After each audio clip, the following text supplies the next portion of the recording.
Watch Who?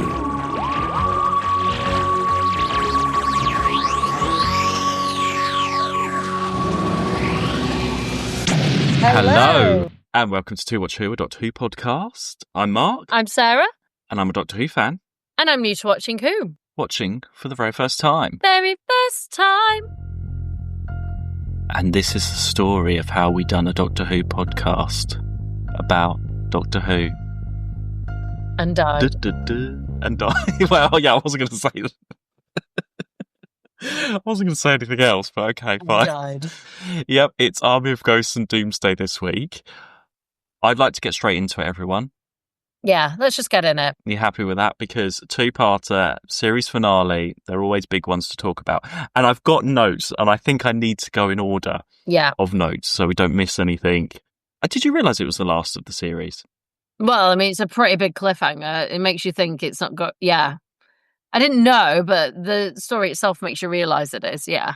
We had a really good little next week trailer, didn't we? With Rose saying, this is the story of how I died. Very intriguing. Yeah. And I was trying to remember, I think it had been announced that she was leaving, but obviously we didn't know how. So I remember seeing that trailer of here's the story of how I died. And I took that literally and I was like, oh my God, what are they doing? What's going on? So it was a really exciting time.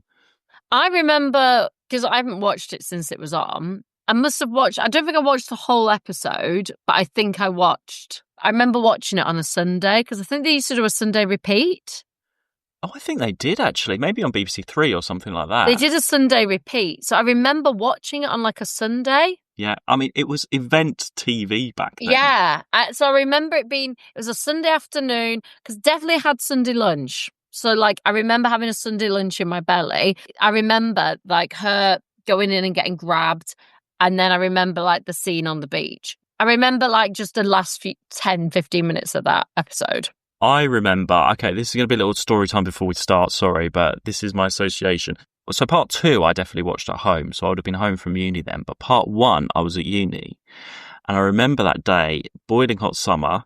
So in uni, when we were doing, like, video production and stuff, they'd always be like, oh, we need some students to, do this or that, for experience and stuff. There was 3 of us. We volunteered. Maybe I've mentioned this before. I'm sorry if I've told you all about this before.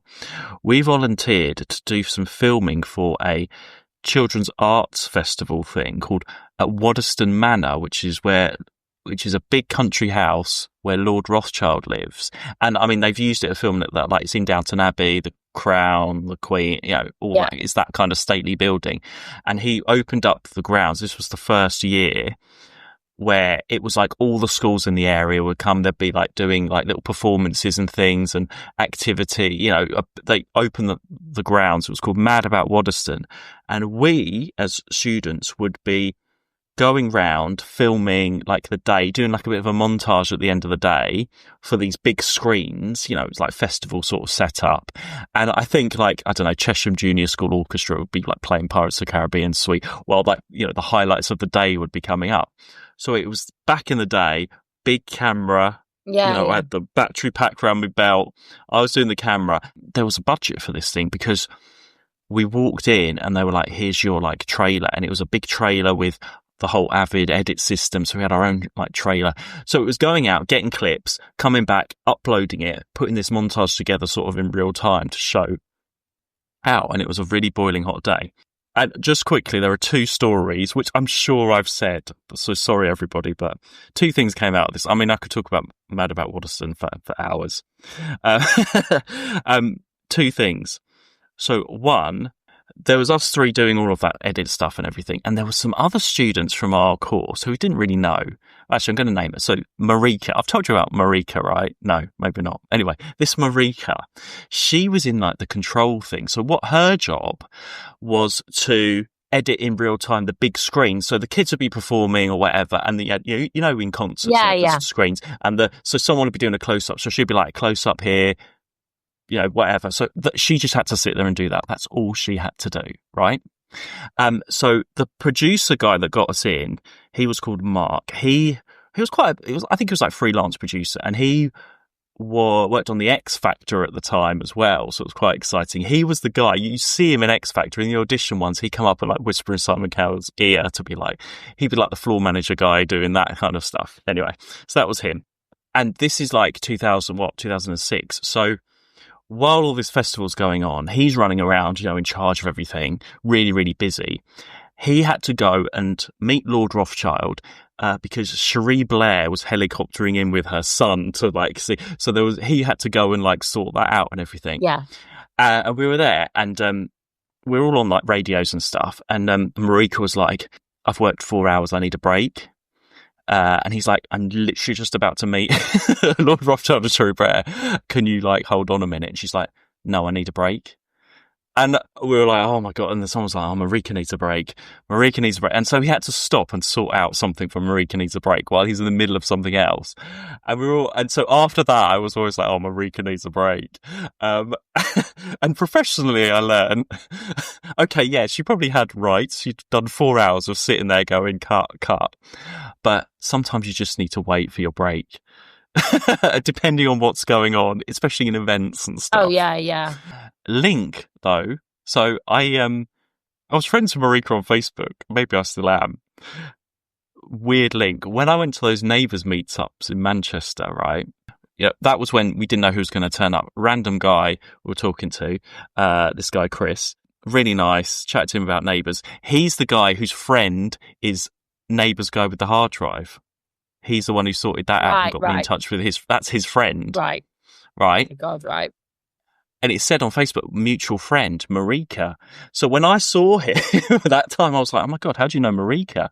He's like, "Oh yeah, Marika. I met her up a mountain in some Asian country somewhere. They were having tea up some mountain. They were like having like a gap year or something, and she was there up with her." And he's like, "That's how I know Marika, because she was at the table next to us on this mountain having this tea." And I was like, "Oh my God, Marika!" I'm like, "That's Marika needs a break." So I told him all this. I was like, I told him all about the story about Marika needs a break and Mad About Waddesdon. Weird connection. The other story, sorry everybody, we will get there. Mark was like, "Lots to talk about. Got to talk about this episode." He spent the first 10 minutes talking about this. Go on, carry on. Yeah, but in my mind it's linked to Army of Ghosts because I came home after all this and watched Army of Ghosts. So the other thing was quite fun. This guy's wife was also working on this project, and she sort of shared a room with us. She was all on the radio and everything. And she was American, and she had worked in stuff in America. And we were arguing about something on the edit. We were like, "Oh no, blah, blah, blah." We were just being a bit weird. And she was like, "Oh my God, you guys, you're so intense." And out of that came a conversation. She told us she'd worked as a runner on Friends. Yeah. And she was telling us about her job was to go and get the actors from their dressing rooms on set. And it's in front of a live audience. So you have to be on time. Yeah. And she was saying about she used to go, and one of them would be like, not listening to her, just be like, no, she'd be like, "You need to come on set now." And they'd be like, "No, I'm not ready." And then she'd get in so much trouble and almost lost her job because of this, which one of them, she didn't say which one, was being like, "No, I'm not doing it." And she got really, really like stressed out and really worried about it, and was like, really, every time she had to go to their dressing room to get them, she'd be like, "Oh God, I've got to deal with this." And then she just lost it and was just like, you're coming with me right now, and just shouted at them. Yeah. And then they looked at her and was just like, "Okay." And then after that, she never had any other problems with them and stuff. So there's a lesson there somewhere in all of that from Marika and that woman. Yeah. I'm going to send you a picture of me at this place quickly. After all of that, it was a very stressful, long day. And I came home, and I remember in our living room after this, we all sat and watched Army of Ghosts. Long way to say that, everybody, but that's what it is. But, Mad About Waddesdon, great. We did it 2 years in a row. And I was just looking it up, and it ran until 2014. So yeah, it was a really exciting episode. And I remember being like, "We've got to get home." I think they provided a coach for us to go home. And I was like, "We've got to get back in time for Army of Ghosts." It's directed by the same guy who did the Cyberman 2-parter. And I think they did it in the same block. So they would have done those 2 Cybermen ones and then these 2 afterwards. So that's Graham Harper, who's done the classic series. And we start off, so yeah, it's a good sort of opening, isn't it? And that's what I like about these two-parters. There's a bit more room to set up a bit of a mystery. I didn't realise until doing this watch through that actually the two-parters are always so much better because you've got that time. You do have more time. Then, and you just get to know people a bit more. This was, I enjoyed, like, this was good because this sort of was built up over an entire series, these 2 episodes. Well, it goes right back. You've got stuff from the Cybermen episodes. I mean, you've got themes of Rose getting a bit too above her, well, not above her station, but she has moments where she's the Doctor in this as well. You got Rose's confidence growing. Jackie's been worried about her. I didn't think she was too bad actually in this. Not until like the very end, but generally throughout, I thought I actually quite liked Jackie going off with the Doctor. I thought like she gets to see. I thought it was quite good for Jackie to get to see what goes on. I mean, Jackie makes that. I mean, she makes every scene she's in. She just really brings something exciting. I don't know. It's just funny, isn't it? It's just that extra comedy. So it starts off. They go back home, and Jackie's like, "Oh, there's these ghosts." Just to go back to last week a little bit, that shows like the Doctor. That shows that for me was a perfect example of it's a really serious, like they're trapped, right? He's under arrest technically. It's very serious that, you know, there's that whole ball. It's all very serious, all very tense. And yet there are still laughs in that episode. Yeah. Right? It's a good mix. It doesn't need to be absolute, like, we're going to do some parody thing. And it's done because you have a character like Jackie that you know is your comedy in that like, and she's in that with, like, she's just there, and like when he's talking like, oh yeah, well this is Rose Tyler, this, you know, and she's like, I'm only you know, like, you don't need anyway. I know I'm ranting about last week's episode on this, but I'm just saying, like, it showed like you can still have those absolute serious moments and really have that comedy in there too, those light moments too. Because yeah, like you say, it's just Jackie. You know, Yvonne and Torchwood and everything else is serious and dangerous and everything. And you know it. And we don't know those characters. We don't know those people. Like, we're meeting them for the first time. But it's all there. It's the way the Doctor presents it, everything. It's all very serious. But you still have those wonderful light moments without it being, it's silly now. But even those light moments from Jackie are coming from her concern for Rose and what's happening, and she doesn't want her daughter to be in danger and stuff. And it's just how, you know, that's how she is. Yeah, and even really like well. When the Doctor's talking about like Jackie, and when he says stuff like, "Oh, when you retell the story, don't say that I was with her mother," stuff like that. You know, they're just enough throwaway. It's great. It's enough light moments in there to remind you that this is a family show, as it were. But it's a really good pace, and they're great throwbacks. It's great having Jackie there. That moment when we turned around and Sam, aka Mickey, was there. Oh, yes. Brilliant. I know I'm jumping around here, Mark's got notes, but that was brilliant. I was like, yes. And then also that was a moment when I was like, because obviously we've seen the Cybermen earlier, and I was like, oh, we've got Cybermen in this story, okay. And then when I saw Mickey, I was like, oh, are we in some parallel world then? Because Mickey's here and the Cybermen are here. So how are we there? And I was like, oh, how's this going to work? So again, I'm starting to think, how are we piecing this? Like, but Mickey's in this other world and the Cybermen are here. Are they in the parallel world? Have they gone there? Well, that's the thing. It relies on some, you know, from that Cyberman two-parter and all these themes and everything. And just skip it. I had this note a bit later on, but I'll say it now. Like nowadays, you know, the criticism of the Ncuti Gatwa ones, like even the ones you watched, were, oh, it's just for the fans. It's not, you know, it's all these references, all these continuity things. It should be for a wider audience, a new Disney audience. But actually, watching this, which was for a huge audience, there's so many, you know, you got Time Lords, Daleks, all the stuff from Pizza. If you hadn't watched all of that other stuff, I didn't realize, you know, it's not changed. Doctor Who has not changed. It's still doing what everyone's criticizing it for now. But back then, this was amazing and everything. I mean, the last, you know, the 9th Doctor one with Bad Wolf and everything wasn't as much.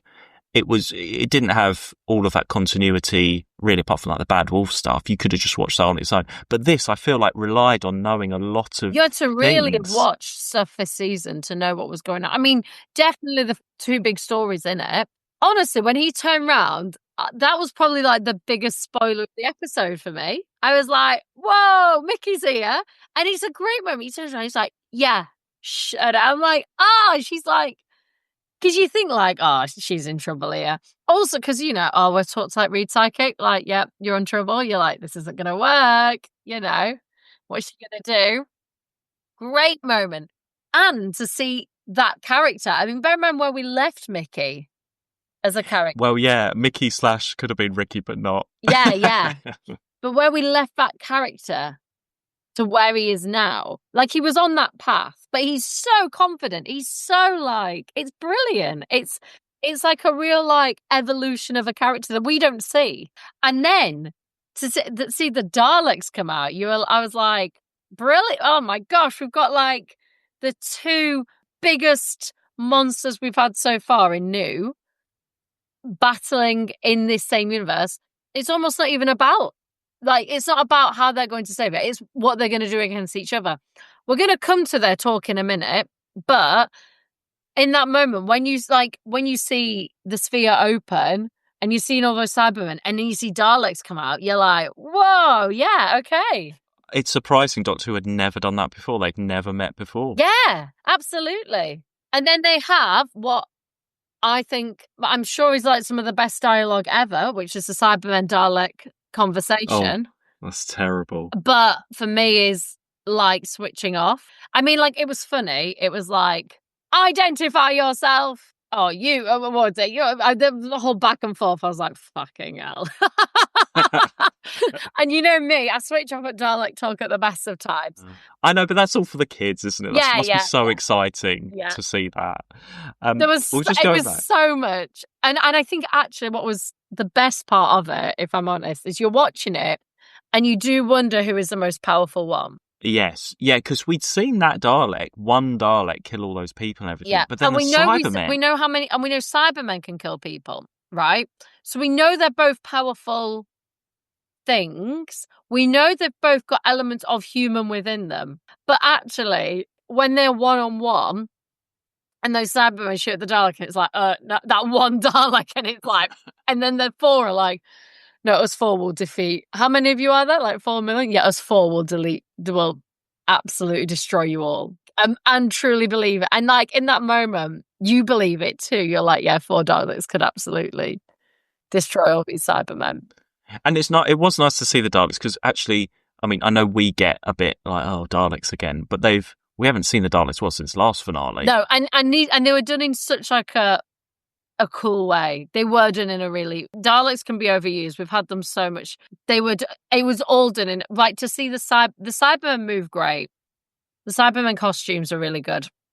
When I was watching them move and getting people and stuff, I thought they move really well. I mean, if we think of like Cybermen of old and the evolution of a Cyberman generally. I mean, do you remember our Italian sounding Cybermen? Oh yeah, way back. They wouldn't have been able to cope with any of this. No, like they move great. They look what you imagine a Cyberman to look like. I know there's a lot of costumes made, I think. I mean, I know some are like CGI and stuff, but there's a shot, and I think that's a lot of people dressed up as Cybermen. Yeah, for sure. There's a lot of Cybermen there. So with that cliffhanger, because obviously we see the Cybermen quite early on, don't we? We'll get to that in a sec. Well, We see them at the end of the cliffhanger, don't we, really? No, the Daleks we do. No, but the Cybermen... No, we see the Cybermen and then the Daleks. The Daleks don't come until the very end, coming out the ball. The Cybermen we see. Yeah, I see what you're saying, but they're both. You see what I mean? It's like, oh well, what's going to be the cliffhanger? Usually the monsters at the end of the cliffhanger, but like the Cybermen are so early on. You're like, okay, what's next? I thought I might have spoiled the cliffhanger for you because I sent that photo of me and my cast Army of Ghosts photo at a convention years ago where I look absolutely terrible, and the two bald guys are the Dalek people and they've put 2 mark exterminate, and I was like, oh no, what if you haven't seen it yet? But I don't know if you looked at it closely enough. I couldn't read it close enough, to be fair. Okay, fine. So I was like, oh no, I shouldn't have sent that until it was Okay, but starting off, you've got this sort of ghost thing, which is our sort of mystery into it. I love all of those TV shows, EastEnders. Yeah. Oh, yeah, great. Like, again, that idea of how people, what they want, especially someone like Jackie. Like, it's a really cool idea. I like this idea that Torchwood has been controlling it and think that they know everything. Well, the thing is, so we've had all this Torchwood stuff throughout, and finally we get to know, we've had all these mentions of Torchwood, and Queen Victoria set that up. Harriet Jones asked Torchwood to shoot down the thing at Christmas. What is this organisation? We see this is Torchwood doing that. I was a little bit confused why they were getting like ghost energy or something. I'm sure it's explained in the script, but I was a little bit confused with that. It doesn't really go anywhere. It's just an excuse to be this, because the ghosts turn out to be the Cybermen. I couldn't understand what Torchwood were trying to do. They found there's an energy rip, and so they build up towards it, which is Canary Wharf, and they're on the top tower. And then, but I wasn't sure why she was scheduling all these power things every now and then. They're sort of just opening the gap so that things could come in. But they're saying, oh no, we have full control.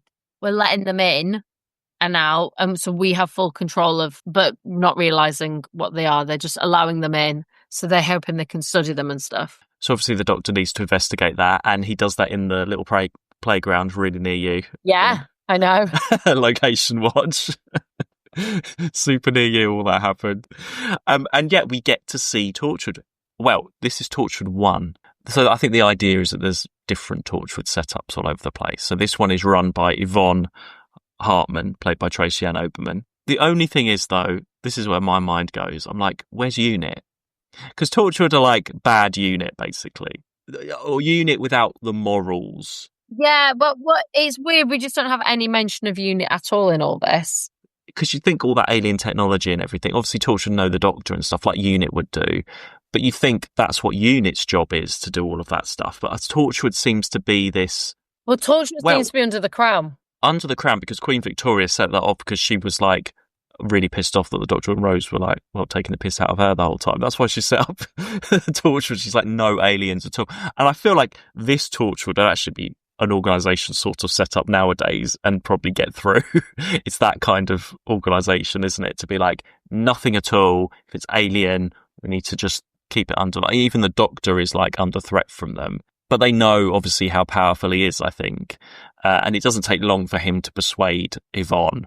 I suppose the stuff like Tracy Ann Oberman, she's just probably come out of EastEnders around this time, so she's probably quite a good guest star.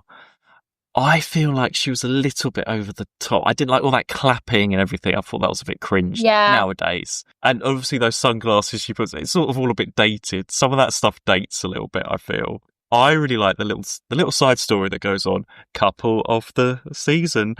Well, who have we got? We've got Adiola and Gareth, I think it is, that are sneaking off first. And everyone knows they're a couple, yeah. Yeah, so that put them down as couple of the decade at some point. So they sneak off, and that's where we see the Cybermen. So we know that there's something going on, and we have those earpieces again, the Bluetooth things.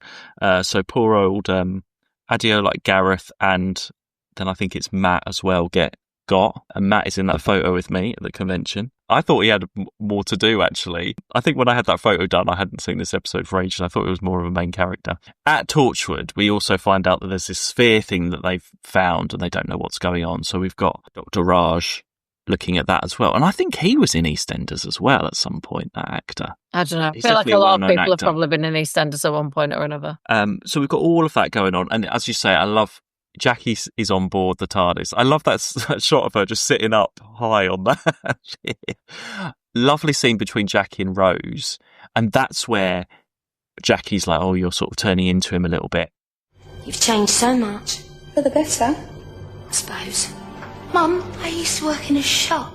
I've worked in shops. What's wrong with that? No, I didn't mean... I know what you meant.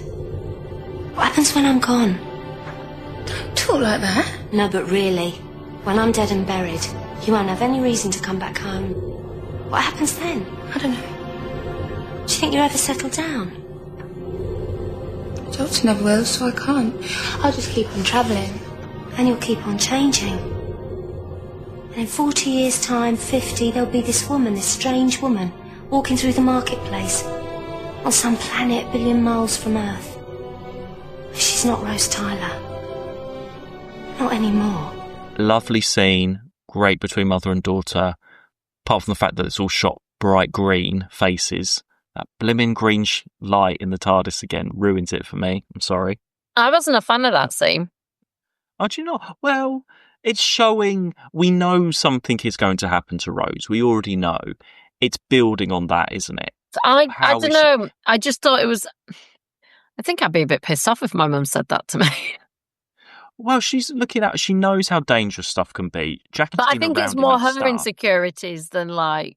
It's more Jackie's insecurities of like... Do you know what I mean? Like, she was like... She says something like, I worked in a shop, and she was like, what's wrong with that? I worked... And she's not saying anything's wrong with working in it. She's not saying that. But she's saying like, I've got to go and do adventures and be out in the world. And also, what parent wouldn't want their child to go out and have adventure? And yes, and she knows there's risks, and she knows that. And that's different. That's a fear. That's very real. But equally, she's just changing and growing and learning about the universe and the world. And I don't know, I found it a very weird when she was like, you look like him. And I thought, where's that? I don't know where that... I thought it's a very weird conversation, that. But I suppose she's still quite I didn't feel it fit young. like the Jackie that we've seen coming through. But I think this is where the theme of travelling with a doctor can not be the most positive thing on you. You can get... You know, Rose doesn't have that sense of wonder that she had in series 1. She's like, yeah, this is what we do, and this is our job. It's that cockiness again coming through. But she still comes home and she brings all her washing home for her mum. Yeah. You know? So I think that's... And then she's still quite young. She's still a 19-year-old teenager. But and that's what I mean, where she's stuck in the TARDIS. She's like, right, I'm the doctor. I'm going to get the psychic paper. I'm going to do this. I felt like she's like, But I think it's so much. become more like a, who do you think you are, bigger boots thing than... I don't know. I found the conversation very weird, the way it was constructed. That sort of... I don't know why she was comparing like, oh, well, you look like him. Because actually, I think she probably wanted to. I think she probably admires the doctor. I mean, also, now we're really getting deep. Rose does not have very many male role models in her life. Oh, God, no. So, like, that's also another thing here. So... Because if her dad died, I just found it a bit of a weird... I see what you mean. You know what I mean? Like, she's probably... It's just been the two of them. Dad died when she was a baby. And we know there was granddad and stuff like that, but she's probably not had, like, many male role models. And then she's off on these fun adventures with this, we know, older man who has a young face, whatever. But she's going off and, like, growing up and getting to, like... do things. And I just found it a bit of a weird comment from Jackie to be like, well, you look like it. I thought, is it that you don't want her to look like him? Or is it that you don't want her to act? I just found it weird. But would it, or is it more? I agree with the whole, like, don't act cocky or don't act like, remember who you are sort of thing. That's a different thing, because she was like, they're not even going to recognise you as Rose Tyler. And I get what that was, but it didn't feel like that's what that was. Is it sort of pointing out she's losing her humanity a bit? She's getting a bit... But also, it needs to cement that Rose would never leave the doctor for what's to set up later on. Because actually, out of all the companions, like, if you're going right back to classic, you know, they always get married off. Oh, yeah. Or a lot of them got married off, or it's not been fun anymore. The only other companion that was like, I'm never going to leave the doctor, was Susan, and he shut her out and made her get married. Yeah. Like, no, all the other companions would always Sarah eventually Jane, go. to some extent. Well, Sarah Jane was like, oh, you've got to go. Yeah, maybe Sarah Jane was the only other one, but Rose is like the first, you know, she is never going to leave, and she doesn't care how it changes. She is loving it. I think it maybe to cement that for later on as well. I know what you're saying, and I know what it was trying to do. I just thought it was a weird way of going about it. So we find out more about Torchwood, like we said. It's this big organisation, and they've got this sphere. And yeah, like I say, Jackie going around with the doctor. I mean, if Jackie was the companion instead for a bit, that would be good. That's just, I'd love to see that. I would have loved an episode of Jackie in the TARDIS. Oh, absolutely. In fact, to be honest, that would have been brilliant. It might have put Rose in her place a bit. Maybe that's all she needed. And as you say, seeing Mickey is like a nice surprise moment. Oh, it's a because you're not great expecting moment. I that. just didn't see it coming at all. It was brilliant. So there's something already going on here. And we find out about the void stuff. So with the explanation that, you can't usually travel between the worlds, and this is the void in the middle. These ghosts are coming through. Because we've seen Adiola being taken over. Oh, that's really, that bit where she rips the ear thing out and it's this big like worm thing. That's quite horrible. I'd forgotten about that. And so eventually Yvonne does actually listen to the Doctor. And as you say, it leads up to that big cliffhanger with what's in the sphere. Oh, it's really horrible when, I think this is in part 2, when the Daleks come out and Dr. Raj gets killed, where he gets three-way suckered. Yeah. I love it when they use their suckers, because it's like not the best CGI, granted, but a horrible way to go, isn't it? Really bad. There are some really good general effects and moments in this, and again, I think because we know the Daleks, it's fun to sort of see those moments take shape. When we get to see anything with the suckers, it's like, and it's good again. It's not. Well, I was going to say it's not like 3 talking Daleks, eventually, well, 4 because it's not. Well, 4. And, you have to have that scene with the Daleks and the Cybermen talking. Yeah, it's completely boring and just is like, when is this going to be over with? And you can't have too much of that. I mean, you might as well just shove K9 in there as well. Yeah, exactly. Just have that, No. But you have to have them actually talking to each other as a historic moment in Doctor Who. They've got to talk to each other.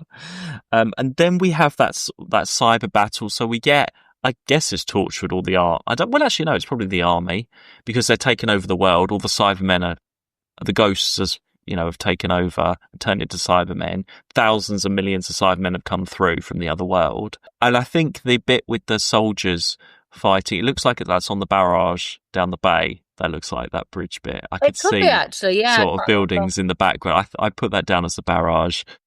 So they all have a fight, and obviously it's the finale. You've got to have all these big fight sequences and everything. Oh, and I think they used that road in the other, where they stopped in the other Cybermen one that we walked down recently. They used that again. Yeah, I noticed that. Where there's that bit where there's the Cybermen right before they all get sucked up. The Cybermen and the Daleks are all outside. I was like, oh, round the corner. And then we get this sort of jeopardy. So Jackie and Yvonne are taken away to be cyberized, and I think I mentioned last time. So Yvonne Hartman and her, it's a bit like what we had before with, who was it that got cyberized in the last time? Wasn't Angela Price or whatever her name is, was it? She gets cyberized. Someone got cyberized that we knew. And I said that was out of a Big Finish story. So the character of Yvonne Hartman being cyberized, that is from the Fifth Doctor and Nissa story. It's from actually this one. So Nissa's friend is actually literally called Yvonne Hartman and gets cyberized. So they've either Rusty Davis must have liked that script and just taken the name, and that is completely out of a Big Finish script. And it's that same thing where later on we see her and it's crying and she's still got a bit of humanity in there. Yeah, I liked that moment. I did like that moment of her, because actually she's, again, as a character, you really don't like her, but she does have that one moment where she just sort of pull through. She's so committed to what she thinks is the right thing, even as she manages to pull it through. And yeah, you do feel sorry for her, and it's horrific because you see her go in the screams and the blade. They don't sort of try and hide any of that, and Jackie witnesses all of that. But then you go from that moment of pure horror to, it's hilarious when Jackie's on the stairs being like, where are you? And she's like, oh, there's a fire extinguisher. What? She's right next to the number. It's like, what? There's all that sort of comedy, even though it's like Jeopardy, it's still fun to watch. Yeah. So then, then even more of a surprise. So we get Pete and Jake come back. It was such a great throwback. Pete looked great. Do you not think? He looks the same as he did before. I don't know. Maybe it's because I'm thinking of him when he was in the 80s one. Oh, maybe, yeah. Now he's a I'm really jumping now. I love Jackie being he's like, oh, I did all those inventions work. I'm really rich. She was like, I don't care. How rich? I laughed at all that. Everything stops. You've had all these cyber battles. You've got the army. You've got the Daleks flying around. I don't like flying Daleks. I think they look silly flying through the sky. Sorry. You've got all of that battle, and then it stops to have that conversation between Jackie and Pete meeting each other again In a corridor. for the first time in a corridor. You just stop and have that emotional moment. Literally everybody stops and waits while that happens. And I think that's how. But that's been building for 2 seasons. I mean, that's been building for Rose. That's a Rose arc. Rose wanting her parents, if my dad was still alive. Jackie never remarried. And what you ended up with was this Jackie with dad that was the millionaire that made it all work. It wraps up so well, and and you can see Rose seeing that as well, being like, that's all Rose wanted, wasn't it? And he was a nice guy, like, and it's great to see Jake as well. I mean, again, because I've been watching Biker Grove through. I'm not up to his episodes yet, but because it's this there's this mini resurgence of Biker Grove coming back. Thanks to you, yeah.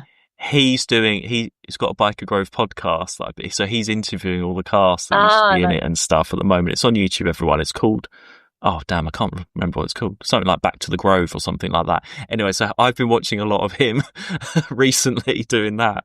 So that's nice to see him. And then, you see, this is where I wrote about, for new viewers, Rose is explaining there's this Genesis arc thing as well as the Sphere, and Rose is like, when I did this in the dark, and you have flashbacks as well. And recently people were complaining there was like David Tennant flashbacks in some of the Shooter Cat episodes, but you need it for the story. It's all one big story. We had Christopher Eccleston flashback in this.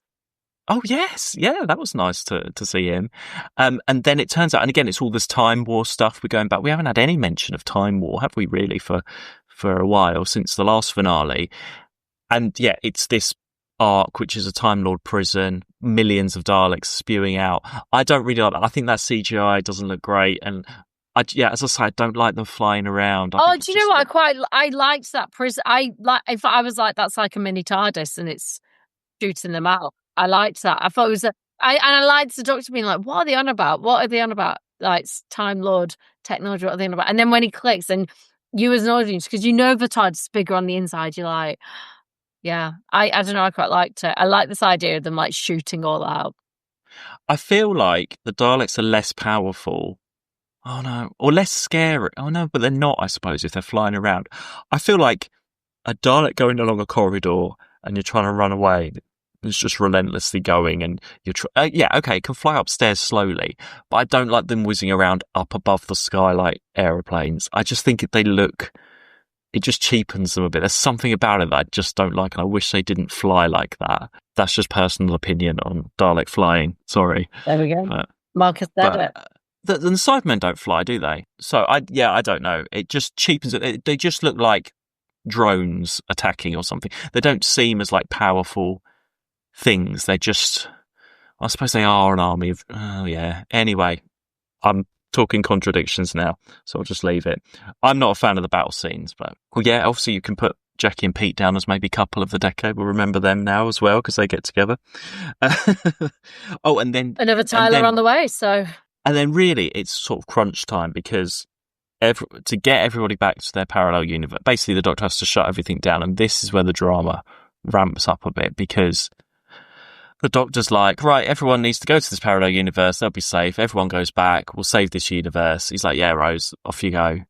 Just like that. And she's not going to just take that.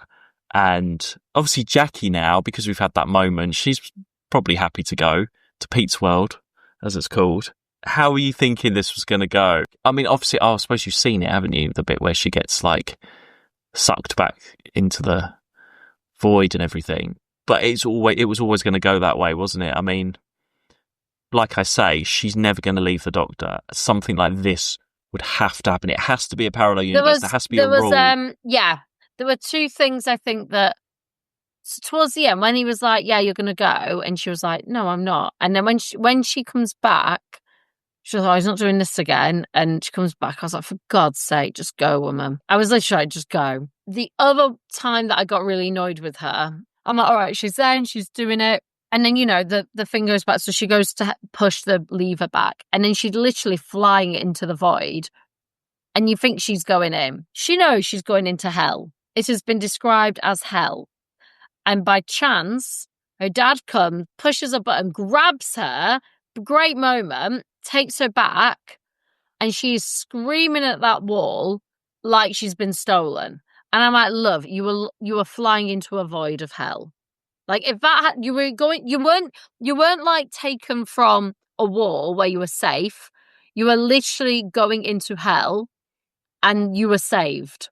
This was the alternative to hell. The alternative being with the doctor was gone when you let go of that thing. Oh, well, when you put it that way, yes. Yeah, I've not thought of it like that. Like, it was gone. She let go. She was going. There was no option of, she couldn't have stayed. He couldn't let go. She was gone. In my head, she was going in that thing. I was like, she's going to hell. Systems closed. Baby back!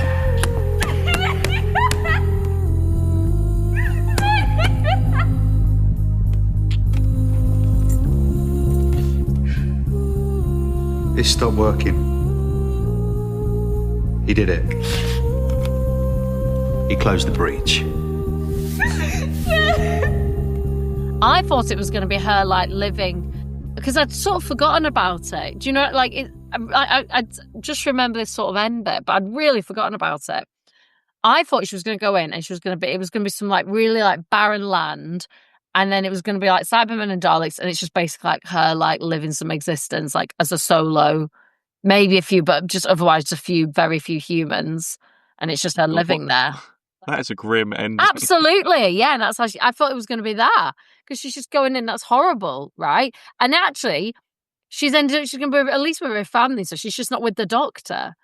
She was flying in that thing, and then she's banging on that wall.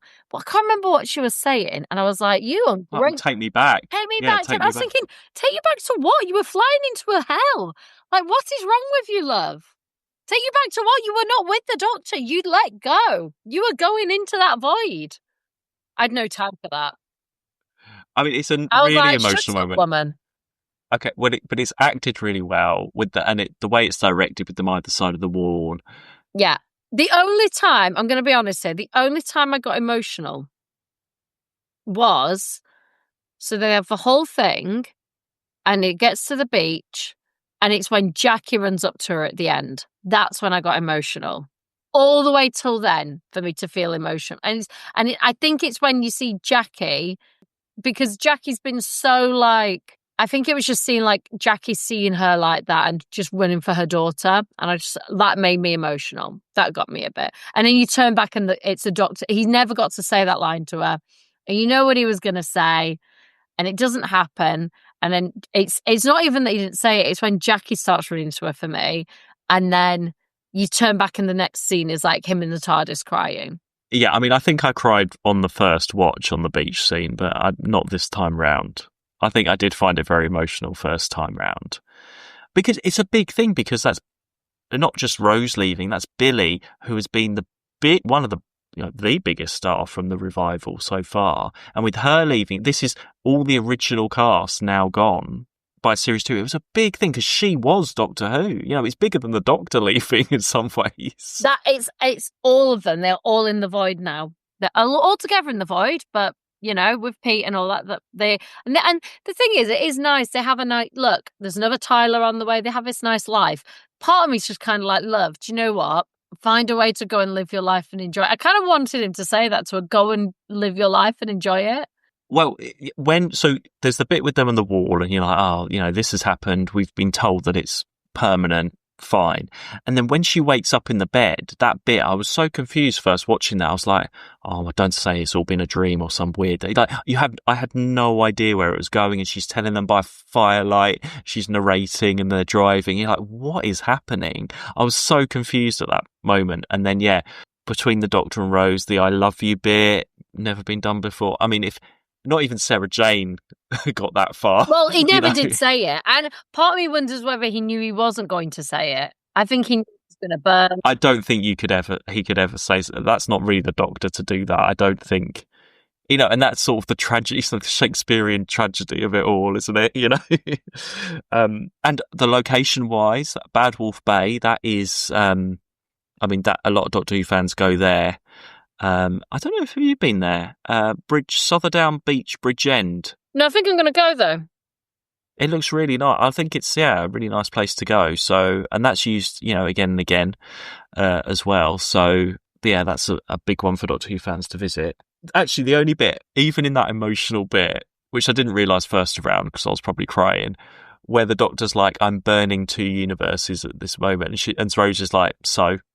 That's her selfishness come at that last bit of cockiness, Rose, that you get. Like, I don't care about that. I want to see you, you know.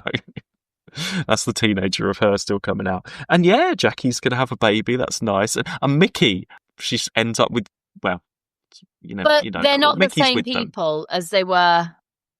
They're different, and that in itself's quite. At the time, there was plans for a Rose spin-off at this point called Rose Defender of the Earth. It was talked about, and I think they ended up going with Torchwood or Sarah Jane or something instead. But this was Ross G. Davis's plan, because Rose says she's working for Torchwood in this universe. That was going to be the idea. She was actually going to get her. You know, that's how big Rose and Billie Piper was, that they were, you know, the BBC wanted to give her her own series, you know, but whatever reason that didn't work out. So yeah, it was definitely a big thing and a good send-off for that character, because we have, I mean, although we complain about her, oh, she's been great. Rose there's a reason why she is remembered as, you know, almost like the original. She's the, you know, the Sarah Jane of the new series, you know, in that standard. And yeah, and I like how it does turn out, you know, the dramatic, this is the story of how I died. Technically she did, because she's registered as dead in the real world, you know, so it does work out. So it gets out of that little loophole, that dramatic moment. It wasn't, you know, that's how it's written well. I'm not sure. Oh no, I'm not going to say that nowadays. It wouldn't be done like that, but it's all tied up very, very well. It's a good send-off, and the only kind of send-off you can have, it had to be, like I say, something permanent that she couldn't get back to. Big finish, there is 3 Rose Tyler in the Other Dimension box sets available, which are great. Yvonne Hartman, there's Torchwood set before this, so Yvonne Hartman has 3 or 4 series of Torchwood audios in Canary Wharf as well, and many... I think somehow they resurrect her in afterwards as well. So Ghost or alternative Yvonne comes back to be in Torchwood audios as well. So there's tons of Yvonne Torchwoods out there as well. Plenty of other life on Big Finish on audio that they've done from these stories. There's a couple of short stories from Jackie's point of view in that world as well that are really good. So yeah, plenty of stuff. Tyler's live on. The Tyler, absolutely. And we get a cliffhanger as well at the end of this story. Do you know what, as well? It's a really great way, because it's so emotional and so, like, it could have been really like, oh, and then what a way to, like, end that story.